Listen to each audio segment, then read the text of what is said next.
Olá, tudo bem? Espero que esteja tudo bem com os amigos. Rogamos a Deus, a Jesus, a proteção e o auxílio em mais uma atividade de exposição doutrinária.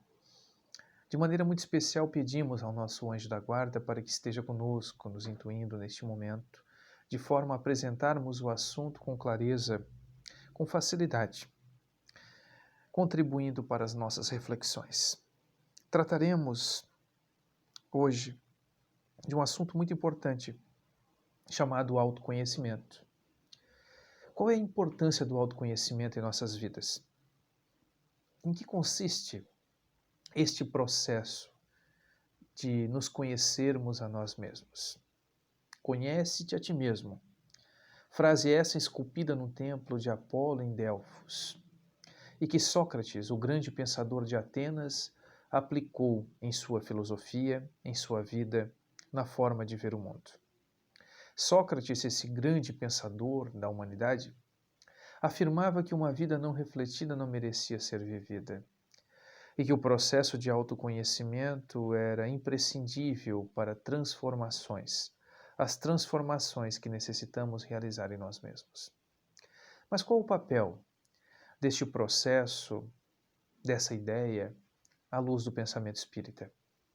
Encontramos na terceira parte do Livro dos Espíritos, que é uma obra fundamental do Espiritismo. Aqueles que não conhecem a doutrina, que estão tomando contato, ou que estão há pouco tempo tomando contato com o Espiritismo, foi publicada por Allan Kardec no ano de 1857, em sua primeira edição. A segunda edição, ampliada e revisada pelo codificador, muito maior, com muito mais páginas, tem na sua terceira parte, no capítulo da perfeição moral, o desenvolvimento desse tema, intitulado Conhecimento de si mesmo. Allan Kardec, preocupado com a nossa transformação moral, com a nossa própria felicidade futura, indaga os espíritos da seguinte maneira: qual o meio prático mais eficaz que tem o homem de se melhorar nesta vida e de resistir à atração do mal? Vejamos a profundidade da pergunta formulada. Ele não deseja uma questão teórica. A teoria já está posta no livro, nós temos, por exemplo, o Evangelho de Jesus. Nós conhecemos muitas teorias importantes e de grande valor. Mas a questão formulada por Allan Kardec é qual o meio prático de nos melhorarmos de fato e de resistirmos à atração do mal. Porque nós percebemos com facilidade que, apesar do conhecimento, apesar das teorias já adquiridas, apesar do próprio Evangelho ser do conhecimento mínimo de cada um de nós ainda insistimos em reproduzir certos equívocos. Nós nos entregamos a certas paixões e viciações, apesar de um desejo que habita em nós de transformação. Nós temos isso, mas não conseguimos.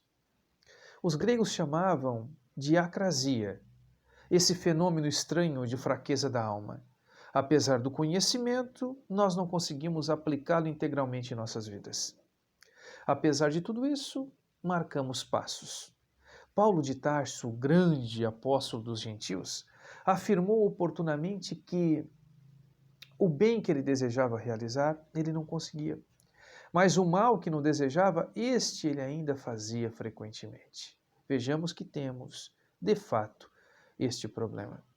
A resposta dos espíritos à pergunta de Allan Kardec é a seguinte: um sábio da antiguidade vô-lo disse: conhece-te a ti mesmo. A frase. Esta frase, que tem origem na Grécia Antiga, segundo muitos, foi de autoria de Tales de Mileto, um dos 7 sábios da Grécia.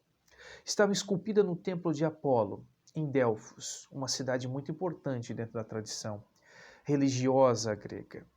Bem, Sócrates teve conhecimento da frase, aplicou em sua vida, mas não é o autor, embora seja a personagem normalmente vinculada à frase. A resposta, então, um sábio da antiguidade vô-lo disse: conhece a ti mesmo. Bem, todos nós reconhecemos a importância da frase, sabemos que ela, de fato, representa muito no nosso processo de desenvolvimento moral e intelectual, mas o grande problema persiste: como aplicar o autoconhecimento? Ou como conquistar o autoconhecimento? E os espíritos, então, respondem uma nova pergunta de Allan Kardec que não se dá por satisfeito com a resposta. Ele diz o seguinte: conhecemos toda a sabedoria desta máxima, diz Allan Kardec. Porém, a dificuldade está precisamente em cada um conhecer-se a si mesmo. Qual o meio de consegui-lo? Vejamos que ele deseja, de fato, um meio prático de conquistarmos o autoconhecimento. E a resposta é assinada por Santo Agostinho. E ele diz o seguinte: vejamos que interessante a resposta que foi dada a esta indagação de Allan Kardec. Fazei o que eu fazia quando estava na Terra. Ao fim de cada dia, interrogava a minha consciência. Passava revista ao que fizera e perguntava a mim mesmo se não faltara a algum dever, se ninguém tivera motivo para de mim se queixar. Foi assim que cheguei a me conhecer e a ver o que em mim precisava de reforma. Aquele que todas as noites evocasse todas as ações que praticara durante o dia e inquirisse de si mesmo o bem ou o mal que houvera feito, rogando a Deus e ao seu anjo de guarda que o esclarecessem, grande força adquiriria para se aperfeiçoar, porque, crede-me, Deus o assistiria. Dirigi, pois, a vós mesmos perguntas, interrogai-vos sobre o que tendes feito e com que objetivo procedestes em tal ou tal circunstância, sobre se fizestes alguma coisa que é feita por outrem, censurarias, sobre se obrastes alguma ação que não ousarias confessar. Perguntai ainda mais, se aprouvesse a Deus chamar-me neste momento, teria que temer o olhar de alguém ao entrar de novo no mundo dos espíritos onde nada pode ser ocultado? Examinai o que pudestes ter obrado contra Deus, depois contra o vosso próximo e finalmente contra vós mesmos. As respostas vos darão ou o descanso para a vossa consciência, ou a indicação de um mal que precise ser curado. A resposta continua, mas esse trecho me parece suficiente para interpretarmos a questão do autoconhecimento. Segundo a resposta dada por Santo Agostinho, o conhecimento de si mesmo é a chave para o nosso progresso individual. Por que é a chave para o nosso progresso individual? Porque sem o autoconhecimento, nós não conseguimos identificar em nós aquilo que precisa ser mudado. Vejamos que quando somos indagados acerca de quem somos, respondemos com características exteriores. Respondemos o nosso nome, indicamos o número de RG, do CPF, falamos que trabalhamos em determinado local, que possuímos determinada formação acadêmica ou não, que temos filhos, somos casados ou solteiros. Nós, portanto, indicamos questões exteriores, mas não entramos no cerne. Nós não conseguimos compreender ou identificar quem de fato somos. Este processo de autoconhecimento é fundamental, porque quando passamos a nos conhecer, identificando aquilo que de virtude já conquistamos, portanto, que merece continuar a ser reproduzido por nós, e aquilo que lamentavelmente ainda nos prende à matéria, às viciações, às paixões, e que, portanto, precisa ser corrigido, nós comprometemos sobremaneira o nosso processo de evolução. Vejamos que isso é muito curioso, porque normalmente ações que são por nós condenadas quando praticadas pelo outro, quando somos nós os realizadores, encontram justificativas. Nós temos um rosário de teses de defesas que permitem justificar aquele comportamento. Lamentavelmente, quando é o outro que faz, nós condenamos. Nós somos promotores de acusação, ao mesmo tempo em que somos juízes, condenando sumariamente o comportamento alheio.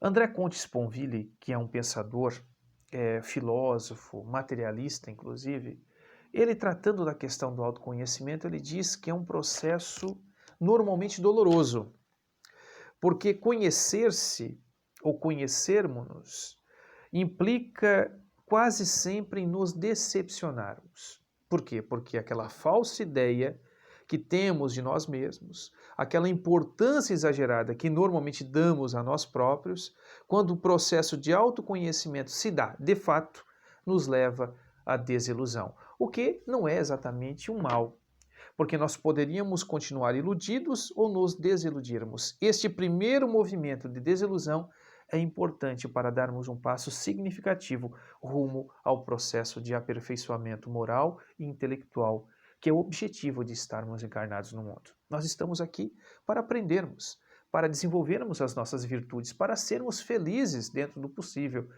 onde num mundo de provas e expiações, ao lado de muitos dissabores, é verdade, mas que podemos sim ter uma visão bastante feliz ou alegre da vida. Justamente aplicando ou valorizando aquilo de bom que a providência nos proporciona para o nosso crescimento.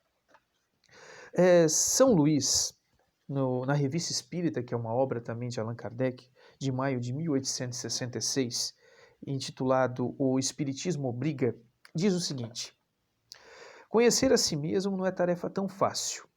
As claridades intelectuais que ele traz, o Espiritismo, a quem realmente quer conhecer-se a si mesmo e trabalhar em seu melhoramento, são tais que amedrontam os pusilânimes, e é por isso que ele é rejeitado por tantas pessoas. Vejamos bem. Na medida que o Espiritismo coloca sobre nós a responsabilidade pela transformação, pela própria felicidade, e não numa graça divina, nós somos os grandes artífices da nossa felicidade. Mas quando ele coloca em nós essa responsabilidade, ele gera, sim, uma ética, uma moral bastante rigorosa, sendo que normalmente boa parte da humanidade, acaba não tendo interesse em aplicar. Até porque é muito mais fácil que outra pessoa faça por nós o que gostaríamos ou o que é preciso ser feito. Mas em Espiritismo isso não é possível. Cabe a cada um de nós realizarmos o movimento necessário à nossa transformação. Portanto, esse conhecimento de nós mesmos, como disse Santo Agostinho na resposta dada pelos Espíritos, ou dada por ele, perdão, em O Livro dos Espíritos, de passarmos em revista as nossas ações cotidianas, favorece esse processo de autoconhecimento, porque ao final do dia nós nos perguntaríamos o que estamos fazendo de fato da nossa vida, o que estamos fazendo do nosso livre-arbítrio, como estamos tratando os nossos semelhantes, como é que estamos tratando aqueles que convivem conosco, como é que estamos no nosso trabalho na via pública, como cidadãos que habitamos o mundo, muito embora não sejamos daqui, nós temos compromissos. Nós somos espíritos, o mundo normal e primitivo é o mundo dos espíritos, sem sombra de dúvida. Mas enquanto estivermos na Terra, nós temos sim a obrigação de darmos o nosso melhor para que este mundo se torne um ambiente melhor. E isso tudo passa pelo processo de autoconhecimento.